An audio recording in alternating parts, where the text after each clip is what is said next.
So nearly 14% the count for One Nation, but a long way from getting the seat, and you seem to take mainly your votes off the Shooters, Fishers, Farmers Party. Was it just sort of minor parties swapping votes here? No, look, you're missing the whole point with this. It was the National Party that went down about 2.5%, 3.5% on the last election they stood in.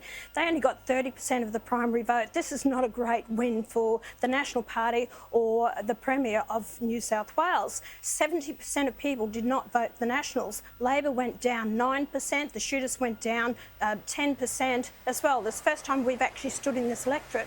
So it's the hard work that Mark Latham has been doing since he was elected to Parliament over 2 years ago, and the hard work that I've been doing on the floor of Parliament trying to represent those blue-collar workers standing up for the coal industry.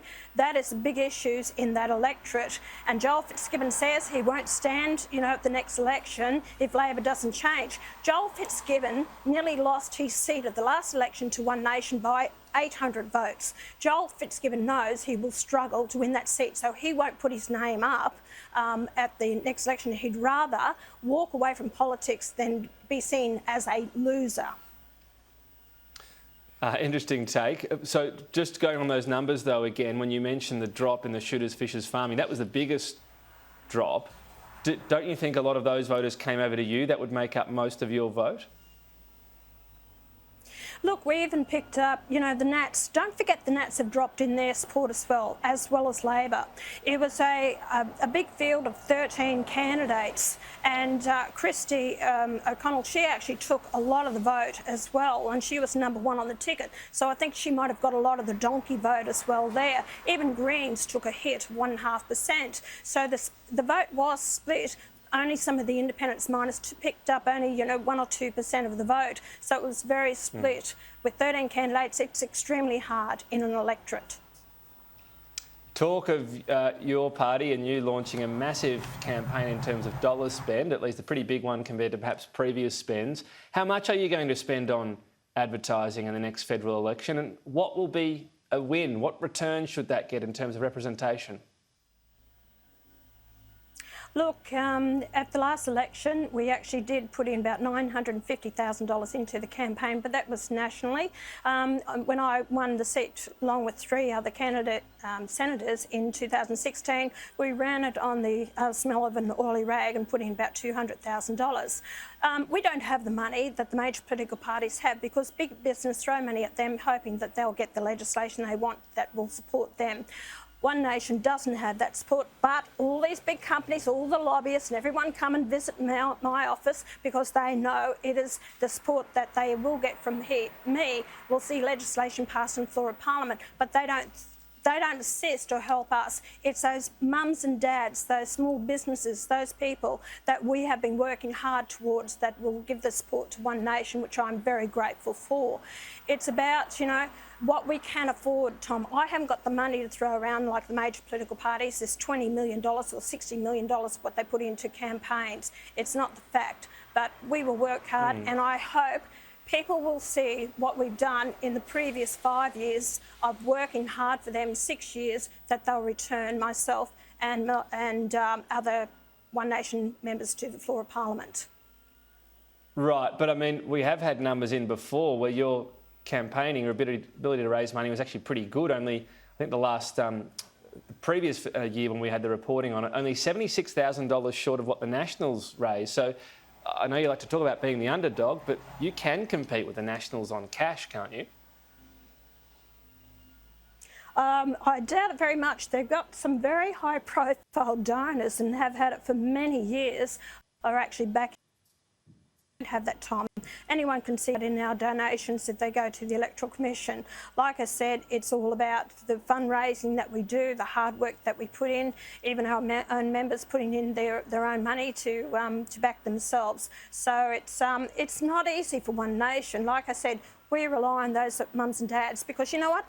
The big business end of town, they don't want to be seen supporting One Nation, but they want our support, they want our vote, but they won't actually back us financially. But you're open to their money, aren't you? Because they don't want to be seen. You don't have a policy that stops big business donating to you. You don't have any sort of policy that stops big business donating to you if they want to. Tom, I would not take the money from the cigarette company. They offered me $50,000 and I wouldn't take the money from them. I said, no, thank you, I don't want your donation. I know they donate to the National Party. So I do have some principle about me and my policies. I'm not against e-cigarettes. I think it should be introduced. But as far as cigarette smoking, I think it's very damaging to a lot of people and their health. You've come out against the so-called vaccine passport. That is, if someone's been vaccinated, they would not be subject to lockdowns from states. Why are you against this?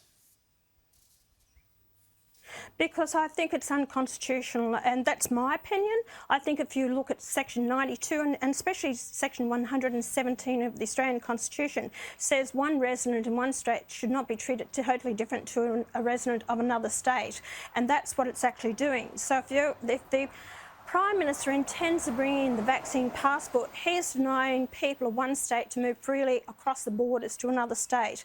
Even premiers have come out against this. They're not happy with it.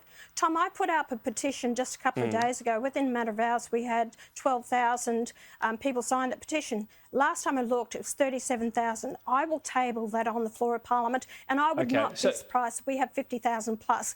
The government cannot ignore those numbers. People do not want to be controlled or dictated to in their own country. Let me ask this, though. Obviously, the intent is to get as many people vaccinated as possible. Do you agree with that? Is it a case that the more people that can get COVID-19s in Australia, the better off we'll be?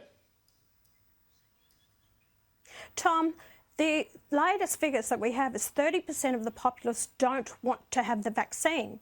Now, we don't know the ramifications further down, the impact it may have on their health. They say that if you have the vaccine, doesn't mean to say you won't transmit it to someone else. There's no assurances or guarantees that it won't affect your health. We've had people die from it through blood clotting. Now, it's all right to say, oh, well, that's only a minor number. Well, it's not a minor number when it's one of your loved ones, one of your family members. I've chosen my personal choice. I won't be getting the vaccination. But I tell people, but I'm talking about the greater good here. Research. You make your decision for yourself. The Isn't the research better, though, from the Australian authorities? We've got the TGA. There has been one clotting death in Australia. This is extremely rare, and the vaccine actually is showing quite a high rate of stopping transmission, as well as an extremely high rate of stopping people getting sick. Are you saying you don't think as many Australians as possible should get vaccinated?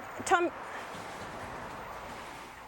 Tom, they're pushing the AstraZeneca, which I believe the person who invented it, he's actually died.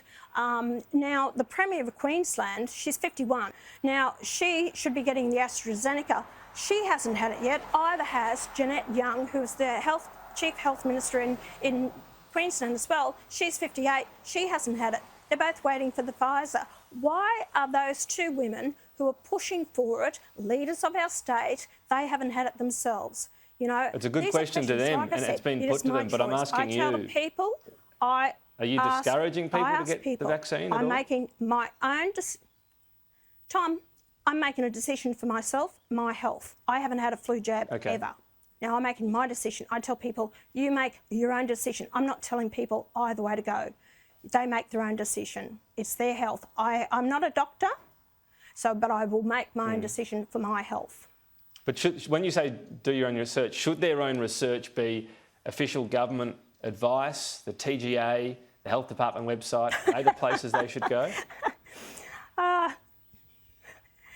Tom, we've had a lot of medication that's been introduced on the market over the years, and it's left people in a terrible state with health conditions. This has been brought in. I know the TGA. Any medication they bring into this country, they actually say that you need about 7 years to do research on any drug that's given to people. Where's the 7 years research done on the vaccination that they want to give to the Australian people?